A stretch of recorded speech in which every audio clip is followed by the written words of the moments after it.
मिठाइयों पर हम लगाते हैं चांदी का वर्क, मैथ्स में हम पढ़ते हैं time and work. Hello my lovely student, welcome back to my channel. प्यारे बच्चों, हम सीख रहे हैं सैटिस्फैक्टरी मेथड और एलिगेशन मेथड को अप्लाई करना सिंपल इंटरेस्ट में।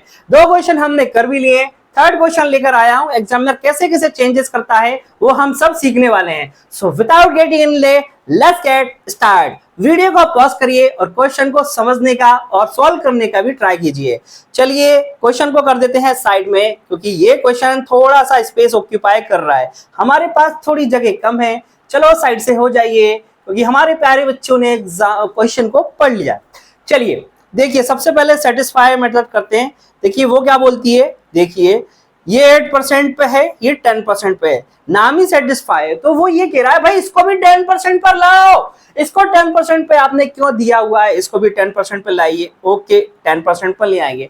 अब प्यारे बच्चों, ये 8% वार्षिक है, ये भी वार्षिक है, तो यहाँ देखिए एग्जामिनर ने क्या चेंज किया, यहाँ 2 वर्षों का ब्याज दिया है, तो हम 1 वर्ष का निकाल लेंगे। 1680 में 2 से डिवाइड कर देंगे। क्यों? क्योंकि सिंपल इंटरेस्ट हर साल सेम रहता है। ओके, तो ये हो जाएगा 840। ओके, अब देखिए प्यारे बच्चों, अगर इसको भी 8% मिलता तो 10,000 का 8% कितना होता प्यारे बच्चों? तो ये होता कितना, 800 होता। ये 40 रुपीज का अंतर क्यों आया प्यारे बच्चों? ये 40 रुपीज का अंतर इसलिए आया क्योंकि हमने इसकी 2% से रेट कम कर दी थी। ये चिल्ला रहा था ना, इसकी कम करो कम करो, तो बस वो अंतर इसी के बराबर है। यानी 2% बराबर है किसके प्यारे बच्चों? 40 के। तो 100% कितना हो जाएगा? 2000 के। यानी इसकी वैल्यू 2000 आ गई, तो इसकी वैल्यू कितनी हो जाएगी? 8000 हो जाएगी, क्योंकि टोटल 10,000 है। ये तो हो गई हमारी सेटिस्फैक्टरी मेथड, जिसमें हम रेट को सेटिस्फाई कराते हैं। ओके, चलिए अब अप्लाई करते हैं कौन सी? एलिगेशन मेथड को। देखिए एलिगेशन मेथड पे हम सीखते हैं प्यारे बच्चों। तो हम क्या करेंगे, यहां से देखिए ये 1680 है ना, हाँ हम पहले हमें यहाँ रेट निकालनी पड़ेगी। 840 कितने, 1 साल का ब्याज है ना, प्रिंसिपल कितना है 10,000 इंटू 1 साल का ब्याज। 100 से ये 100 बार में कट जाएगा, 1 0 से 1 0, यानी कि 8.4 रेट आ गई मेरी। यानी बीच वाली रेट क्या हुई? 8.4। चलिए तो लगा देते हैं।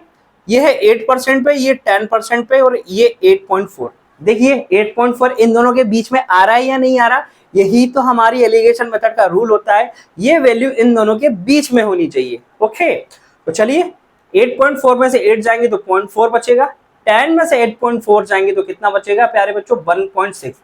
ये रेशियो कितने का हो गया? 4:1।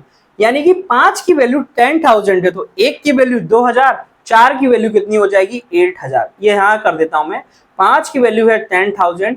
प्यारे बच्चों हमेशा ध्यान रखिए, जिसकी वैल्यू दी होती है उसे नीचे लिखते हैं, जो वैल्यू दी होती है उसे ऊपर लिखते हैं, और इनटू करते हैं जिससे हमें निकालना है। यानी हमें स्कीम ए में निकालना है ना, यानी 4 से हम कर देंगे मल्टीप्लाई, तो कितना जाएगा? ये 8000 मेरा आंसर हो जाएगा। ओके, तो सीखने वाली बात क्या थी? ये 2 वर्षों का ब्याज है, इसके लिए हमें 1 वर्ष का ही ब्याज निकालना है।